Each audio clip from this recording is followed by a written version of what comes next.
नमस्ते प्रणाम। और जो मेरा कार्यक्रम है 16 मई 2022 जो कि यानी परसों आप सबके बीच में आरा के धरती पे मैं आ रहा हूँ आप सबका आशीर्वाद लेने। तिलाड़ गांव पीरो के बगल में है वो। और हमारे दूल्हा सरकार देखिए यही है हमारे पंकज राय जी जिनके तिलक समारोह में हम लोग आ रहे हैं। और वहाँ हम कार्यक्रम भी करेंगे और कार्यक्रम के साथ साथ हमें एंजॉय भी करना है।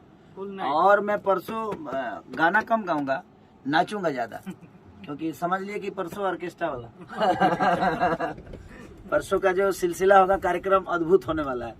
तो हमारे कृष्णा बेदर्दी जी, हमारे अभय बाबा जो कि हम सबके बड़े भाई हैं, खर्जियन है, सोनू है, और हमारे पीछे पवन पांडे जी बैठे हुए हैं अभी जो कि प्यारे बड़े भाई हैं, ये नवरत्न बाबा, नवरत्न पांडे जी, और सब लोग आप सबसे मिलने के लिए हम लोग आ रहे हैं परसों तिलाड़ गांव पीरो के बगल में आरा की धरती पे। और हमारे पंकज भाई का तिलक समारोह है, तो आप आइए और अपना प्यार और आशीर्वाद दीजिए। हम लोग इंतजार करेंगे आप सबका। लव यू और नमस्ते।